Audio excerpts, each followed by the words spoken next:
잠언 18장 20절, 21절 두 구절의 말씀을 저와 함께 소리 맞춰서 같이 읽도록 하겠습니다. 같이 읽겠습니다. 시작. 사람은 입에서 나오는 열매로 말미암아 배부르게 되나니 곧 그의 입술에서 나는 것으로 말미암아 만족하게 되느니라. 죽고 사는 것이 혀의 힘에 달렸나니 혀를 쓰기 좋아하는 자는 혀의 열매를 먹으리라. 아멘. 지난주에 행복한 가정의 패스워드에 대해서 제가 말씀을 드렸지요. 여러분 혹시 기억하시나요? 행복한 가정의 패스워드가 뭐라고 제가 말씀드렸나요? 하나님을 경외하는 것, 경외. 하나님을 경외하는 것이 행복한 가정의 패스워드다 말씀을 드렸습니다. 하나님을 경외한다라고 하는 게 말이 좀 어렵기도 하고 경외라고 하는 단어를 이해하는 게 좀 어렵기도 하고 그래서 제가 경외가 뭔지 모르면 단어를 다른 걸로 바꿔보라 이렇게 말씀을 드렸죠. 순종이라고 하는 단어로 바꿀 수도 있고 또 사랑이라고 하는 단어로 바꿀 수 있다. 성경적인 근거를 통해서 제가 이렇게 말씀을 드렸습니다. 그래서 우리의 삶 속에서 하나님 말씀에 순종하며 사는 것, 또 하나님을 그 어떤 것보다 그 누구보다 가장 사랑하는 것, 그런 모든 것들이 다 하나님을 경외하는 것이다.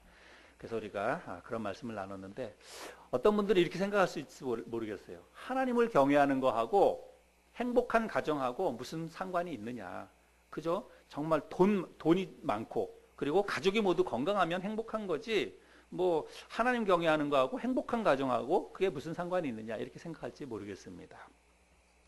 근데 여러분 우리가 경험적으로 보면 돈이 많고 가족이 다 건강하다고 해서 다 가정이 행복한 것이 아니라는 것을 우리가 경험을 통해서 알 수 있죠. 돈 많고 건강해도 가정에 갈등이 있고 가정에 어려움이 생기기도 합니다. 또 사회에서 일어나는 문제들을 보더라도 우리가 그런 걸 알 수 있습니다. 요즘 사회에서 뭐 갑질이라든지 뭐 여러 가지 일들이 많이 일어나는데 그 뒷 배경에 보면 사실은 돈이 다 연관되어 있어요. 돈 많다고 해가지고 다 행복한 그런 것은 아니라는 것을 우리가 경험을 통해서 알 수 있습니다.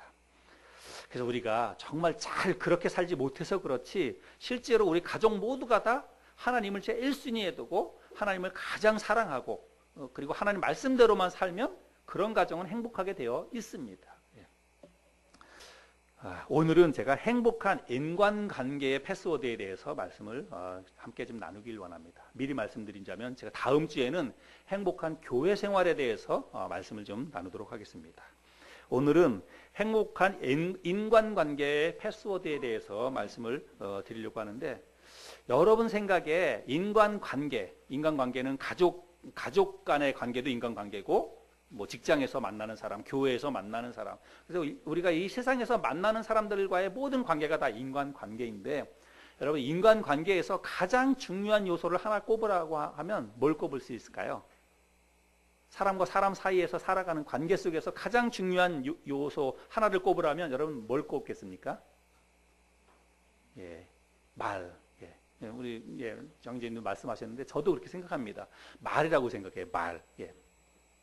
인간관계에서 정말 좋았던 관계가 말 한마디 때문에 험악해지기도 하고 또 험악한 인간관계가 말 한마디로 인해서 다시 회복되기도 하고 그렇죠. 그래서 인간관계 속에서 말이 참 중요한 것 같습니다.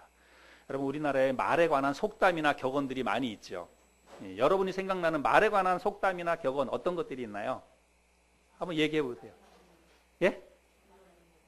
발 없는 말이 천리 간다. 또 가는 말이 고와야 오는 말이 곱다.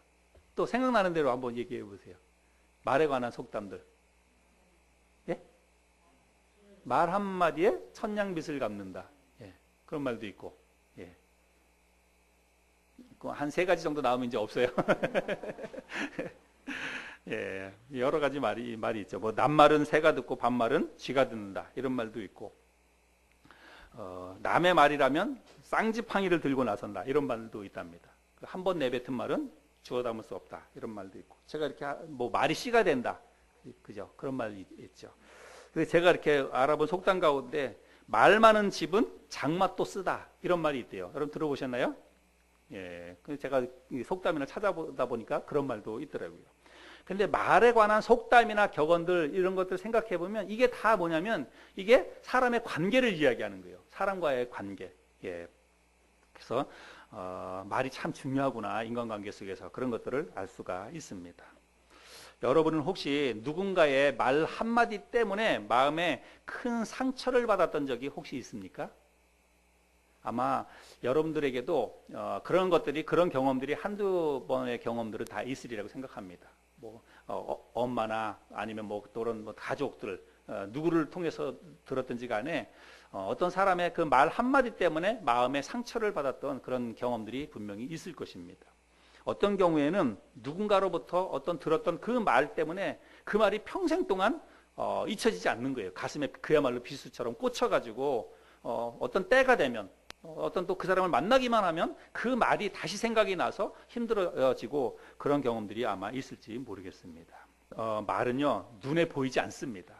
그리고 말은 실제로 우리에게 피가 나도록 우리에게 상처를 주거나 그러지는 않아요.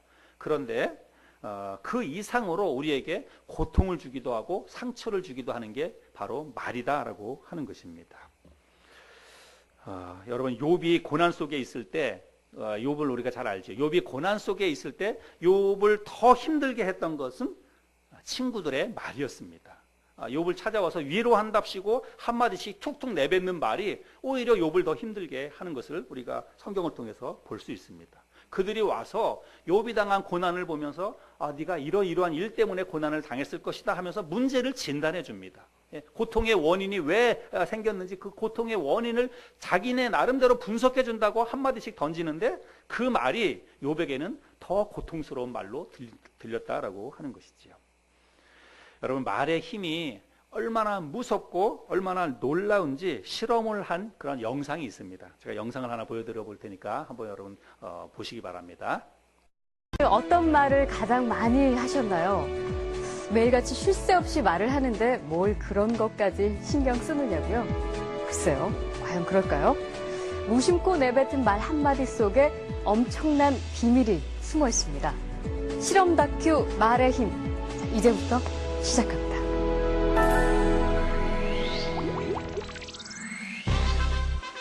여기 막 지은 쌀밥이 있습니다. 그리고 각각의 병에 좋은 말과 나쁜 말을 붙이면 실험 준비는 끝입니다. 안녕하세요. 네, 안녕하세요. 네, 부탁드립니다. 이게 뭐예요? 앞으로 한 달 동안 네. 한쪽 병에는 좋은 말씀을 좀 해주시고요. 그리고 한쪽 병에는 듣기 싫은 말씀을 좀 해주세요. 뚜껑을 열고요. 알아들을까요? 고맙습니다. 예쁘다. 냄새 날 것 같아. 짜증나. 미워. 카메라 앞이라 그런지 짜증나도 너무 짜증 안 나게 얘기하시네요. 제대로 한번 짜증나게 네, 할까요? 짜증. 짜증나! 힘들어요. 이런 말 못하는데. 고맙습니다. 짜증나. 감사합니다. 짜증나. 예쁘다. 아유, 짜증나. MBC 아나운서실과 일반 사무실 모두 5곳에 전달했는데요. 4주 후 과연 어떤 변화가 생길지 함께 기다려볼까요?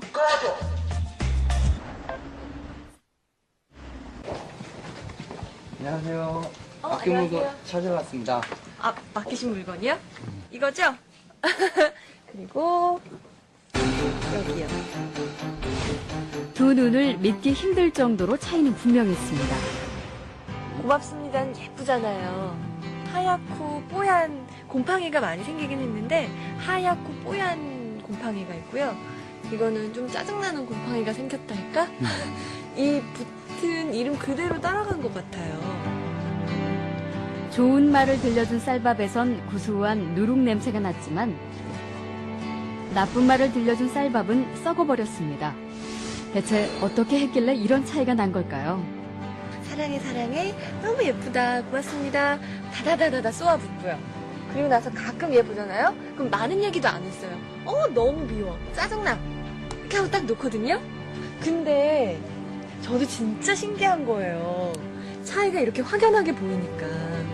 저 사실 처음 이 실험 의뢰를 받았을 때 반신반의했거든요. 이 말 한마디로 이렇게 차이가 생길까. 근데 눈으로 딱 보니까 저도 사실 좀 안 믿겨지고요. 신기하죠. 귀가 어디 달린 것도 아니고 뭐 여기 뭐 세반고리관이 들어있는 것도 아닌데 혹시 우리가 모르는 귀가 밥에 있나요? 3, 4일부터 이쪽이 막 변화가 되니까 좋은 말을 해야 되겠다라는 생각? 그다음에 사람들한테도 속상한 일 있거나 이랬을 때도 좋은 말을 많이 해서 이 사람들이 변화됐을 때도 이렇게 변화되지 않을까라는 생각도 해봤어요. 굉장히 좀 놀랐고요. 처음에 주셨을 때는 과연 될까라는 생각을 많이 했었는데요. 이제 이렇게 된 거 보니까 이쁜 말을 좀 많이 써야 되겠다는 생각이 듭니다.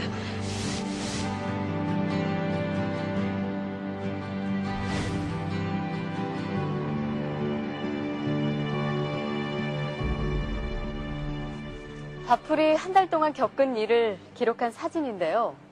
그 결과가 바로 여기 있습니다.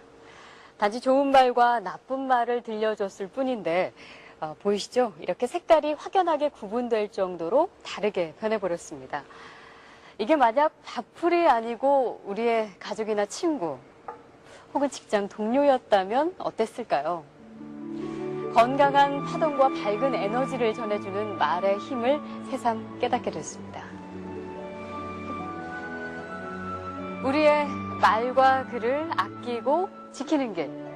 그 시작은 배설하는 말이 아닌 배려하는 말, 또 어렵고 난해한 글이 아닌 쉽고 편한 글을 쓰려는 노력에서부터 출발하는 건 어떨까요? 저부터 한번 실천해보죠. 여러분, 고맙습니다. 그리고 사랑합니다. 마지막 멘트가 마음속에 이렇게 와닿습니다. 배설하는 말이 아니라 배려하는 말. 예. 그리고 이것이 밥풀이 아니라 사람이었다면 어떻게 됐을까 이런 이야기를 하는데 정말 그런 생각이 듭니다. 우리가 우리 속을 못 봐서 그렇지 저렇게 안 좋은 말 또 이렇게 마음에 상처가 되는 말을 이렇게 들으면 아마도 우리의 마음도 저렇게 밥풀처럼 그렇게 마음도 상하지 않을까 이런 생각을 해보게 됩니다. 그래서 저런 실험뿐만이 아니라 제가 이렇게 찾아보다 보니까 양파를 가지고 실험을 한 것도 있는데 진짜 양파도 거의 비슷한 반응입니다. 어느 한쪽에서는 이렇게 양파 그 줄기들이 파릇파릇하게 잘 돋아났는데 어떤 한쪽에서는 양파들이 시들시들하고 어떤 데는 이게 그 싹이 나오지도 않고 한 달 정도 그렇게 실험을 했는데 그런 결과들을 나오는 것을 보게 됐습니다. 여러분 말의 힘이 얼마나 무섭고 또 얼마나 말이 파괴력을 가지고 있는지 우리가 이런 실험들을 통해서 확인해 볼 수 있습니다. 그래서 여러분 말을 잘해야 된다라고 하는 것이죠. 내가 누군가로부터 어떤 말로 인해서 내가 마음에 상처를 받았다고 한다면 여러분 누군가가 나에게 상처를 주었다는 것이죠. 이 말은 나도 누군가에게 말로 상처를 줄 수 있다는 그런 의미입니다. 그래서 여러분 말이 행복한 인간관계에 아주 중요한 역할을 하는 패스워드다. 저는 그렇게 생각을 합니다. 왜냐하면 우리 사람들은 사실은 우리가 뭐 음식을 먹고 맛있는 음식을 먹고 살지만 사실은 사람들은요 말을 먹고 사는 그런 존재라고 할 수 있습니다. 오늘 본문 말씀에서 보면 그렇게 이야기하고 있어요. 오늘 본문 말씀을 공동번역 성경에서 보면 이렇게 번역을 하고 있습니다. 여러분 한번 자막을 한번 보실까요? 오늘 잠언 18장 20절 21절 말씀을 공동번역에서는 이렇게 번역을 합니다. 입을 잘 놀리면 단 것을 실컷 먹고 입술을 잘못 놀리면 쓴 것을 돌이키게 된다. 죽고 사는 것이 혀 끝에 달렸으니 혀를 잘 놀려야 잘 먹을 수 있다. 그리고 새번역 성경에서도 사람의 입에서 나오는 말의 열매가 사람의 배를 채워주고 그 입술에서 나오는 말의 결과로 만족하게 된다. 죽고 사는 것이 혀의 힘에 달렸으니 혀를 잘 쓰는 사람은 그 열매를 먹는다. 여러분 이 하나님 말씀을 보면 우리 사람이 진짜로 말을 먹고 사는 존재다라고 하는 것들을 확인해 볼 수가 있습니다. 여러분 우리 사람은 하루라도 말을 하지 않고는 살 수가 없어요. 그죠? 근데 남자와 여자가 조금 다르다고 합니다. 남자는 하루에 한 1만 마디 정도의 말을 한답니다. 뭐 사람에 따라서 말수가 적은 사람은 말을 그보다 훨씬 적게 하겠지만 대략 평균적으로 보면 남자는 1만 마디의 말을 한답니다. 근데 여자들은 어떨까요? 여자들은 2만 5천 마디의 말을 한답니다. 그러니까 남편이 퇴근해서 돌아오면 아내가 다다다다다 하는 이유가 뭐예요? 예, 아직까지 하지 못한 15,000마디의 말이 남아있는 거예요. 그래서 지금 그때부터 시작해가지고 남편은 피곤해가서 죽으려고 그러는데 15,000마디의 말을 더 해야 되는 거예요. 예. 남자와 여자가 그렇게 차이가 있긴 하지만 아무튼 우리 사람은 말을 많이 하고 그리고 말을 많이 듣고 그러는 존재다라고 하는 것을 알 수 있습니다. 근데 우리가 이렇게 많이 하는 이 말이요, 사실은 입에서 나오는 말로 끝나는 게 아닙니다. 예, 이 말이라고 하는 것은 우리의 감정과 우리의 생각에 영향을 미치게 됩니다. 그리고 우리의 감정과 우리의 생각에 영향을 미친 것으로 인해서 인간 관계가 좋게도 형성이 되기도 하고 안 좋게도 형성이 된다라고 하는 거예요. 그렇기 때문에 이 인간 관계에 있어서 이 말이 정말 가장 중요한 핵심 요소다, 저는 그렇게 생각을 합니다. 그래서 여러분, 우리가 그렇잖아요. 누군가가 나에게 말로 상처를 주면 나에게 상처 준 사람에 대해서 우리가 머릿속에 무슨 생각을 갖게 되냐면, 내가 다시는 저놈 상대하나 봐라, 그런 생각을 하잖아요. 이게 뭐냐면 바로 인간관계에 벌써 금이 가기 시작한다라고 하는 것입니다. 나에게 말로 누군가가 상처를 주면 내가 다시는 저 사람하고 상대 안 한다, 이런 생각을 하는 것입니다. 근데 여러분, 이거는 우리가 뭐 일반적인 밖에서 만나는 그런 사람과의 관계 속에서만 일어나는 일이 아닙니다. 가장 소중한 가족 관계에 있어서도 가족 중에 누군가로부터 내가 말로 상처를 받으면 그게 내 마음속에 남는 거예요. 그리고 가족이지만 가족 관계도 서먹서먹해집니다. 예, 엄마와 우리 자녀들 관계도 말로 인해서 서로 상처가 되면 뭐 하루나 이틀 동안 서먹서먹해지잖아요. 집안 분위기도 맹맹해지고. 그만큼 말이 굉장히 중요한 역할을 한다라고 하는 것입니다. 그래서 우리가 행복한 인간 관계를 원한다면 말을 지혜롭게, 그리고 말을 잘 할 수 있어야 됩니다. 그러면 어떻게 하면 말을 지혜롭게 잘 하는 것인가? 어떻게 하면 우리의 인간관계가 정말 행복하게 잘 될 수 있을까? 오늘 제가 2가지만 말씀을 드릴 텐데 여러분 마음속에 잘 새겨들을 수 있기를 바랍니다. 첫째는 뭐냐면, 행복한 인간관계, 정말 좋은 인간관계를 위해서 말을 어떻게 해야 되냐면, 말을 할 수 있는 대로 적게 해야 됩니다. 이 적게 하라고 하는 것은 작은 소리로 하라고 하는 말이 아니라 횟수를 얘기하는 거예요. 빈도수. 예. 우리 성경 말씀에 보면, 몇 군데를 찾아보면 잠언 10장 19절에 보면 같이 읽어볼까요? 시작. 말이 많으면 허물을 면하기 어려우나 그 입술을 제어하는 자는 지혜가 있느니라. 그 다음에 또 같이 시작. 입을 지키는 자는 자기의 생명을 보전하나 입술을 크게 벌리는 자에게는 멸망이 오느니라. 입술을 크게 벌린다는 말도 결국은 말을 많이 한다는 말이죠. 그 다음에도 같이 읽겠습니다. 시작. 미련한 자라도 잠잠하면 지혜로운 자로 여겨지고 그의 입술을 닫으면 슬기로운 자로 여겨지느니라. 다 말의 횟수를 이야기하는 거죠. 그 다음은 제가 읽어보겠습니다. 내가 말이 조급한 사람을 보느냐? 그보다 미련한 자에게 오히려 희망이 있느니라. 말의 조급함, 조급한 사람이라고 얘기하고 있는데, 다른 번역을 찾아보니까 입을 가볍게 놀리는 사람, 말이 앞서는 사람, 이렇게 이야기하고 있습니다. 그래서 어떻게 말하는 게 지혜롭게 말하는 거냐라고 하면 일단은 말을 적게 하는 것이 지혜롭다라고 이야기를 하고 있습니다. 근데 이런 말은 그냥 입 다물고 살라라고 하는 그런 뜻이 아닙니다. 어떻게 이야기하는 거냐면, 함께 있는 사람들보다, 지금 나와 함께 있는 사람들보다 할 수만 있다면 말을 적게 하라는 거예요. 내가 누군가와 둘이 이야기한다, 단둘이 이야기한다, 그러면 어떻게 하라는 거예요? 내 앞에 있는 사람보다 말을 적게 하는 게 지혜다, 이렇게 이야기를 하고 있는 것입니다. 그 이유는 뭐냐면, 아무래도 우리가 말을 많이 하다 보면 말에 실수를 할 수도 있고 또 하지 않아도 될 말을 할 수도 있고 그렇기 때문이죠. 근데 여러분, 대부분의 사람들은 그렇지 않습니다. 말을 적게 하려고 하는 게 아니라 대부분의 사람들이 말을 많이 하려고 합니다. 왜 그러냐면, 이거는 뭔가 이렇게 이야기하다가 보면 우리가 생각을 이야기하는 거잖아요. 그죠? 뭐 아무 생각 없이 이야기하는 게 아니라 잠깐이라도 생각을 합니다. 그 생각을 이야기하게 되는데, 그 생각이 내가 상대방보다 내 생각이 더 옳다, 그리고 상대방보다 내가 더 이 이야기에 대해서, 어떤 그 분야에 대해서는 내가 더 많이 알고 있다, 이런 생각을 하기 때문에 우리가 말을 더 많이 하게 된다라고 하는 것입니다. 그래서 내 생각이 더 옳거나 내 생각이 더 앞서고 있다라고 하는 것들을 이야기하려고 하다가 보니까 말을 많이 하게 된다라고 하는 것이죠. 근데 여러분 우리가 그거를 알아야 됩니다. 내가 같이 이야기하다가 보면 자기 생각을 이야기하고 자기의 어떤 뭐 경험이나 이런 걸 이야기하게 되는데 그때 내가 막 이야기할 때 내 앞에 앉아 있는 사람이 여러분 머릿속으로 무슨 생각을 하냐면 내 앞에 앉아 있는 사람도 그걸 누가 몰라. 예, 그런 생각을 할 수 있다라고 하는 것입니다. 그거 쟤만 잘났대지. 너만 알고 있냐? 나도 알고 있다. 그런데 말을 안 할 뿐이지. 상대방이 그런 생각을 하고 앉아 있을 수 있다라고 하는 것입니다. 그래서 여기 말씀해 보면 말을 적게 하라라고 이야기하고 있는데 여러분 이건 적게 하라라고 하는 것은 그냥 할 수만 있다면 입을 다물라 이게 아니라 이 말의 그 뒤에 뉘앙스는 뭐냐면 다른 사람들의 말을 먼저 귀담아 들으라 그런 뜻입니다. 잠언 18장 13절 말씀해 보면 사연을 듣기 전에 대답하는 자는 미련하여 욕을 당하느니라 이렇게 말씀하고 있습니다. 이 말이 뭐예요? 충분히 듣고 나서 그리고 나서 이야기를 해도 늦지 않는다는 것입니다. 그래서 상대방이 뭔가 이야기를 하면 그냥 바로바로 이야기하지 말고 듣고 나서 그 사람의 이야기를 충분히 듣고 나서 이야기를 하는 게 지혜롭다라고 하는 것입니다.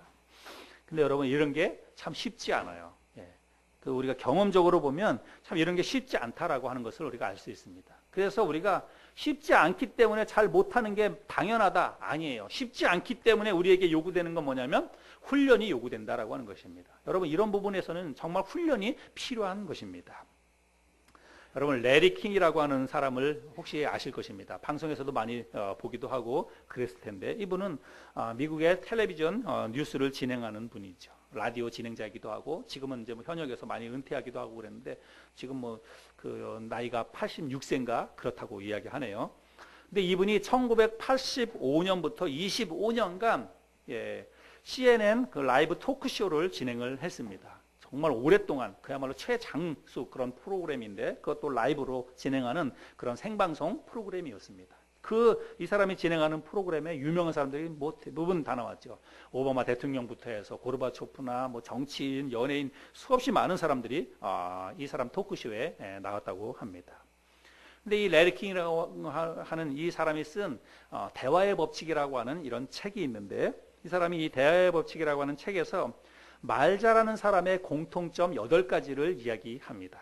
어떤 것이냐면 새로운 시각, 넓은 관심, 강한 호기심, 열정적인 자세, 공감력, 유머, 자신만의 스타일, 경청 이렇게 8가지를 이야기합니다. 그런데 이 사람이 그 8가지 요소 가운데 가장 중요한 것 하나가 바로 경청이다 이렇게 이야기를 합니다. 그래서 배려하는 마음으로 상대방의 말을 끝까지 잘 들어주는 것이 말을 잘하는 비결이다 이렇게 이야기를 합니다. 그리고 대화에 그게 가장 중요한 요소다 이렇게 이야기를 하고 있습니다. 그래서 여러분 행복한 인간관계, 성공적인 인간관계를 위해서는 상대방의 말을 상대방보다 말을 할 수 있는 대로 적게 하고 대신 어떻게 하라는 거예요? 상대방의 말을 귀담아 잘 들으라는 것입니다. 끝까지 잘 들어주라는 거예요. 이게 인간관계에 아주 중요한 그 대화의 패스워드다라고 하는 것입니다. 그래서 첫 번째는 할 수 있는 대로 말을 적게 하고 대신 잘 들어주라라고 하는 것이고 두 번째는 뭐냐면 상대방에게 상처 주는 말을 하지 말아야 된다라고 하는 것입니다. 여러분 잠언 12장 18절에 보면 칼로 찌름같이 함부로 말하는 자가 있거니와 지혜로운 자의 혀는 양약과 같으니라. 여러분 칼로 찌르는 것 같이 함부로 말하는 사람이 있다 이렇게 이야기를 하고 있습니다. 또 잠언 15장 1절에 보면 유순한 대답은 분노를 쉬게 하여도 과격한 말은 노를 격동하느니라. 그래서 분노를 일으키는 과격한 말이 있다 이야기하고 있습니다. 근데 저는 칼로 찌르는 것처럼 함부로 말하는 것, 분노를 일으키는 과격한 말, 이거를 생각하면 떠오르는 한 사람이 있습니다. 성경의 인물 가운데에서. 그 인물은 누구냐면 욥의 아내입니다. 욥의 아내. 여러분 우리가 욥기 성경을 잘 아는데 욥이 하루아침에 그의 10명의 자녀를 하루아침에 다 잃습니다. 10명의 자녀가 하루아침에 다 죽었어요. 그리고 그가 가지고 있던 모든 재산도 하루아침에 다 날아가 버립니다. 그리고 급기야는 자기 자신의 이 몸에도 이제 큰 질병이 찾아왔습니다. 머리끝, 정수리부터 발끝까지 그 종기가 생겼다고 이야기를 하고 있어요. 그래서 이 욥이 이 종기가 얼마나 가렵습니까? 그러니까 처마 밑에 앉아가지고 기와 조각을 갖다가 종기를 벅벅 긁고 있는 거예요. 얼마나 가려우면 그렇게 하겠습니까? 견디지 못하는 거죠. 근데 그렇게 처마 밑에 앉아서 자기의 종기를 긁고 있는 그 욥을 향해서 욥의 아내가 여러분 뭐라고 얘기하느냐면 욥기 2장에 보면 욥이 제 가운데 앉아서 질그릇 조각을 가져다가 몸을 긁고 있더니 그의 아내가 그에게 이르되 당신이 그래도 자기의 온전함을 굳게 지키느냐 하나님을 욕하고 죽으라 이렇게 이야기를 합니다. 여러분 이 이야기는 뭐예요? 지금 이 상황에서도 당신 우리 지금 자녀들이 다 죽고 우리 재산 모두 다 없어지고 정말 이런 상황이 됐는데 당신이 이런 상황 속에서도 믿음 타령 얘기하고 있느냐는 거예요. 이런 상황 속에서도 하나님을 이야기하면서 믿음으로 지키겠다고 그렇게 이야기하느냐고 이야기합니다. 차라리 그냥 하나님을 저주하고 나가서 죽으라고 그렇게 이야기를 하고 있습니다. 여러분 이 말이 욥에게 얼마나 상처가 되는 말인지를 우리가 생각해 볼 수 있습니다. 욥기 1장 1절에 보면 욥을 어떻게 성경에서 이야기하냐면 그 사람은 온전하고 정직하여 하나님을 경외하며 악에서 떠난 자더라. 욥은 이런 사람이었다는 것입니다. 욥은 정말로 평생 동안 하나님만을 바라보고 살았던 사람입니다. 그가 어떻게 행동했는지 우리가 잘 알잖아요. 욥의 자녀가 10명이 있었다고 그랬죠. 10명의 자녀가 있으니까 뭐 한 명의 자녀에게 생일이 온다 그래도 1년에 한 10번 정도는 생일 잔치를 하는 것입니다. 근데 욥이 머릿속에 무슨 생각을 했냐면 내 자녀들이 생일이 되면 뭐 먹고 마시고 뭐 즐기고 그러는 거잖아요. 근데 생일이 됐을 때 자녀들이 먹고 마시고 놀다가 마음속에 혹시라도 부지 중에 하나님 앞에 범죄했을까 봐 욥은 그게 걱정이 되는 거예요. 그래서 생일 잔치가 끝나고 나면 그 다음날 자녀들을 다 불러 모아서 자녀의 명수대로 하나님 앞에 번제를 드렸습니다. 부지 중에라도 내 자녀들이 하나님 앞에 범죄했을까 봐. 여러분 욥은 그런 마음으로 살았던 사람이에요. 그런 믿음으로 하나님 앞에 오직 하나님만을 바라보고 살았던 사람이 욥입니다. 근데 지금 욥의 아내가 그런 욥에게 대해서 뭐라고 얘기했냐면 무슨 믿음 타령이냐는 거예요. 무슨 개뿔 믿음이 있냐는 것입니다. 하나님이 어딨냐 이렇게 이야기하면서 차라리 하나님을 향해서 죽으라고 이야기하는 것입니다. 당신이 믿고 섬기는 그 하나님이 진짜로 계시다면 어떻게 우리 집안에 이런 일이 일어날 수 있느냐는 거예요. 그러면서 하나님이 어디 있느냐, 당신 무슨 믿음 타령하고 있느냐, 차라리 하나님 저주하고 나가서 죽으라고 그렇게 이야기를 하고 있습니다. 여러분 이 욥의 아내의 말은 그야말로 칼로 찌르는 것과 같은 함부로 말하는 것이고 노를 격동시키는 그런 말입니다. 여러분 이런 상황 속에서 여러분이 만약에 욥이라면 지금 욥의 아내가 와가지고 이렇게 이야기할 때 여러분 뭐라고 대꾸하시겠습니까? 여러분 같으면 어떻게 대꾸하겠어요? 그런 상황이라면 우리에게는 뭐 이런 상황이라면 많은 말이 필요하지 않아요. 아주 짧고 굵은 말이 아마 우리 입에서 나갈 것입니다. 닥쳐. 주둥이 닥쳐. 저리 꺼져. 아마 그럴 거예요. 아마 10중 8구 대부분의 사람들은 아마 그런 식으로 반응을 할 것입니다. 저 같아도 아마 그러지 않았을까 이런 생각이 들어요. 저리 꺼져. 예.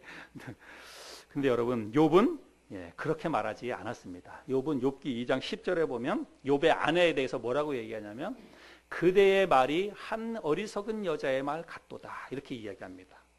하나님을 욕하고 죽으라 이렇게 이야기하는데 그 욥의 아내에게 대해서 욥이 뭐라고 얘기하냐면 그대의 말이 한 어리석은 여자의 말 같도다 이렇게 이야기를 합니다.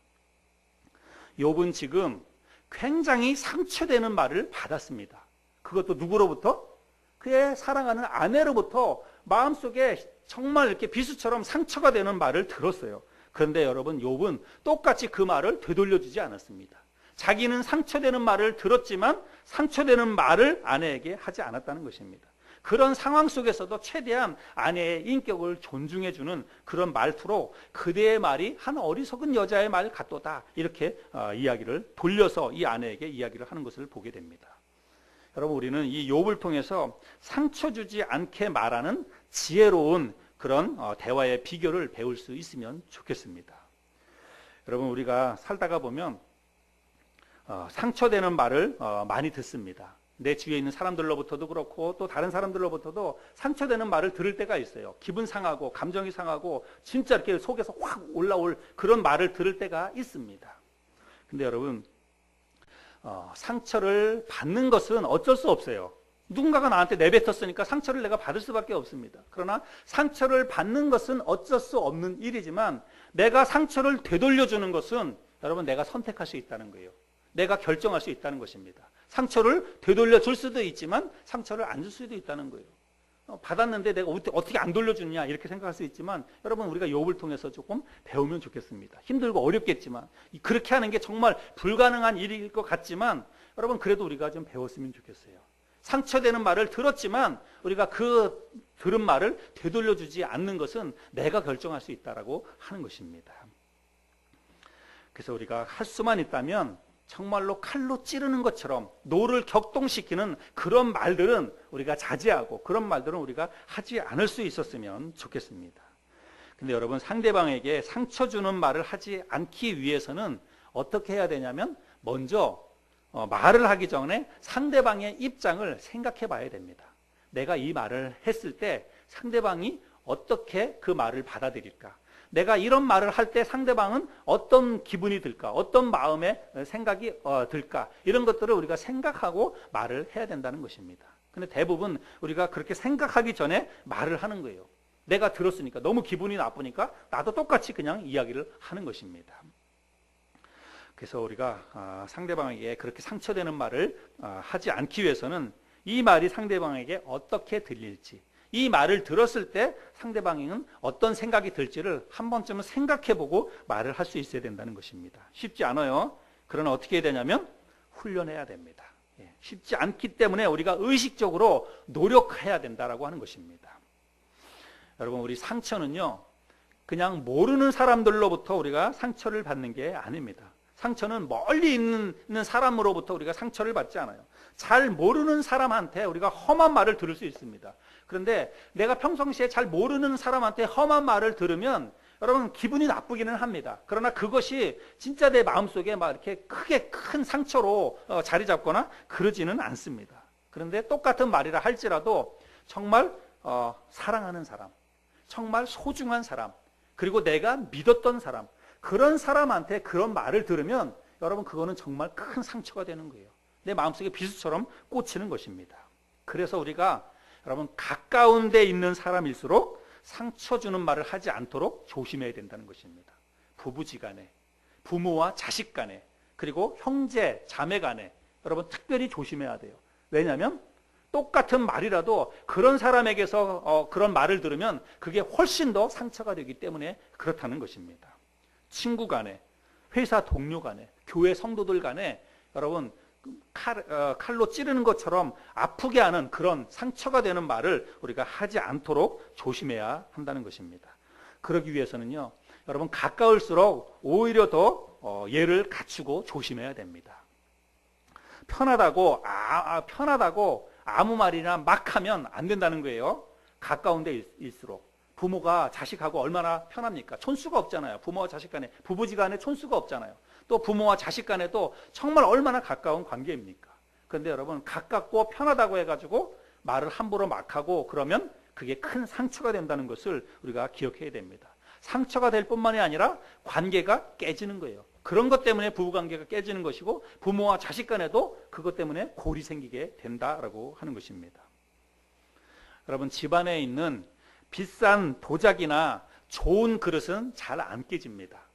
여러분 집안에 비싼 도자기, 좋은 그릇, 여러분 그게 잘 안 깨지지요. 그 잘 안 깨지는 이유가 뭘까요? 비싸기 때문에 안 깨질까요? 조심하기 때문에. 우리가 그것을 소중히 다루기 때문에 잘 안 깨지는 것입니다. 그런데 여러분 집안에서 많이 쓰는 밥그릇이나 혹은 뭐 접시나 이런 거는 가끔 깨지죠. 왜 깨집니까? 그게 값이 싸기 때문에 깨집니까? 재질이 안 좋은 것으로 만들었기 때문에 그것이 깨지는 것입니까? 그게 값이 싸서 깨지는 것이 아니라 우리가 소중히 다루지 않기 때문에 그런 그릇이 깨지는 것입니다. 편하게 막 다루기 때문에 그런 그릇이 깨진다라고 하는 것입니다. 여러분 지금 내 옆에 있는 사람은 여러분 편한 사람이지 여러분 값이 싼 사람이 아니라는 사실을 반드시 기억하시길 바랍니다. 내 옆에 있는 사람은 정말 편하고 좋은 사람이지 함부로 막대해도 돼야 하는 그런 사람이 아니라는 사실을 반드시 기억하시길 바랍니다. 여러분의 어머니, 여러분의 아버지, 여러분의 남편, 여러분의 아내 편하고 좋은 사람입니다. 그냥 함부로 대해도 좋은 그런 사람이 아니라는 사실을 반드시 기억하시기를 바랍니다. 그래서 편하기 때문에 우리가 함부로 대해도 된다 이게 아니라 오히려 편하기 때문에 더 소중히 다뤄야 된다라고 하는 사실들을 여러분 잘 기억하시기 바랍니다. 근데 여러분 우리가 생각보다 많은 사람들이 가까운 관계 속에 있는 사람들로부터 상처를 많이 받습니다. 여러분 그렇지요? 예. 여러분들도 경험적으로 그렇지 않습니까? 우리가 내가 상처받는 게 내가 모르는 사람, 길 가다가 우연히 만난 사람, 혹시 텔레비전에 나오는 어떤 사람, 그런 사람들 때문에 내가 마음에 상처를 받습니까? 그런 사람들로부터 받는 상처가 더 깊습니까? 아니면 나와 함께 사는 사람들, 나와 함께 이렇게 어울리는 그런 가까운 데에 있는 사람들로부터 상처를 더 많이 받습니까? 후자잖아요. 그렇죠? 근데 여러분 우리가 어떤 일이나 행동이나 업무적인 것 때문에 우리가 상처를 받는 것보다 사소한 말 한마디 때문에 내 옆에 있는 가까운 사람으로부터 우리가 상처를 많이 받는다는 거예요. 그리고 그것으로 인해서 결국은 관계가 틀어지기도 하고 관계가 서먹서먹해지기도 하고 단절되기도 하고 그렇다는 것입니다. 혹시 여러분 삶 속에서 내가 했던 어떤 말 때문에 가까운 데 있는 누군가가 지금도 마음속에 상처가 있을 수 있다라고 하는 생각을 여러분 한번 해보시길 바랍니다. 내가 했던 어떤 말 때문에 지금 나와 함께 살아가고 있는 가장 소중한 사람, 가장 사랑하는 사람이 그 말 때문에 상처를 받고 있을 수 있다라고 하는 생각을 한번 해보시길 바랍니다. 그 사람이 아내일 수도 있고 그 사람이 나의 남편일 수도 있고 나의 자식일 수도 있다라고 하는 것입니다. 그래서 여러분 한번 오늘 예배 끝나고 돌아가셔서 한번 물어보세요. 남편은 아내에게, 아내는 남편에게 혹시 지금까지 지내오면서 내가 했던 어떤 말 때문에 마음속에 상처됐던 것이 있지 않는지 한번 조용히 물어보세요. 그리고 아직까지도 그 마음속에 남아있는 어떤 그런 것이 있다면 그게 무엇인지 한번 나한테 이야기해달라고 한번 얘기해 보시기 바랍니다. 자녀들한테도 그러세요. 자녀한테 붙잡고 한번 얘기해 보시기 바랍니다. 혹시 엄마나 아빠가 너한테 했던 어떤 말 때문에 마음속에 상처가 된 게 있지 않냐, 혹시 마음속에 남아있는 어떤 말이 혹시 있지 않니? 한번 물어보시길 바랍니다. 만약에 그래서 물어봤는데 있다라고 대답하면 그러면 그냥 그 자리에서 그냥 미안하다 사과하지 말고 그 말이 무엇인지를 정확하게 들으세요. 내가 했던 말, 어떤 말이 너에게 상처가 됐는지 그 말을 한번 나한테 이야기해달라고 해서 들으세요. 듣고 나서 그 말에 대해서 여러분이 정식으로 사과하시기 바랍니다. 여러분 그런 과정을 거쳐야만 관계가 회복이 되는 거예요. 부부지간에도 마찬가지고 부모와 자식 간에도 마찬가지입니다. 제가 어제 제 딸한테 한번 물어봤어요. 혹시 그런 게 있지 않는가? 그랬더니 다행히도 그런 게 없다고. 없어서 없는 건지 기억이 안 나서 없는 건지 모르겠지만 없다고.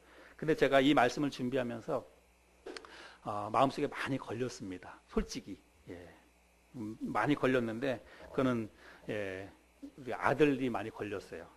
다우리. 아마 다우리는 제가 했던 말 마음속에 많이 상처가 되는 말이 많이 있으리라고 생각을 합니다. 그래서 제가 나중에 오늘이라도 다우리 만나서 개인적으로 다우리하고 좀 이야기를 하려고 생각을 합니다. 제가 아들에 대한 기대가 있기 때문에 아마 그렇지 않았을까 생각이 되는데 험한 말을 많이 했어요. 상처되는 말을 많이 했습니다. 나도 상처가 하고 난 말을 한 나도 상처가 되는데 받은 사람은 얼마나 더 큰 상처가 되겠습니까? 그래서 여러분의 친구나 혹은 여러분의 직장 동료한테도 한번 물어보세요. 교회 성도들끼리도 한번 물어보세요. 혹시 우리 교회에서 같이 신앙생활 하면서 나로 인해서 내가 했던 어떤 말 때문에 상처된 게 있지 않습니까? 한 번씩 물어보세요. 여러분 가정에 돌아가셔서 반드시 가족들에게도 한 번씩 물어보시기를 바랍니다. 인간 관계는 말로 맺어집니다. 말을 통해서 생각과 감정을 나누게 되고 생각과 감정을 나누면서 인간 관계가 맺어지는 것입니다. 그런데요, 이 말이라고 하는 것은 정말 특이합니다. 이 말이라고 하는 것은 동전의 양면과도 같아요. 그래서 여러분 어떤 말은 그 관계를 더 돈독하게 하고 관계를 더 좋아지게 만드는 그런 역할을 하기도 하지만 또 어떤 말은 오히려 그 반대로 관계를 서먹하게 하기도 하고 관계를 아예 단절시켜 버릴 수도 있다는 것입니다. 동전의 양면과 같은 게 말입니다. 그래서 우리에게 필요한 것은 뭐냐면 말을 지혜롭게 잘하는 요령이 필요하다라고 하는 것입니다. 그래서 오늘 우리가 행복한 인간관계의 패스워드인 이 말에 대해서 이야기했는데 제가 두 가지를 말씀을 드렸죠. 여러분 두 가지를 머릿속에 잘 기억하시길 바랍니다. 하나는 뭐냐면 할 수 있는 대로 말을 적게 하면서 상대방의 말을 귀담아 들으라 라고 하는 것이고, 또 하나는 상대방에게 상처 주는 말, 칼로 찌르는 것 같은 과격한 말은 절대로 하지 말아야 된다. 그런 말 하지 않도록 우리가 늘 조심해야 된다라고 하는 것을 말씀을 드렸죠. 이 두 가지를 여러분 가정에서나 혹은 직장에서나 혹은 우리 교회에서 잘 지킴으로 인해서 행복한 인간관계를 잘 맺어갈 수 있는 저와 여러분들이 될 수 있기를 바랍니다.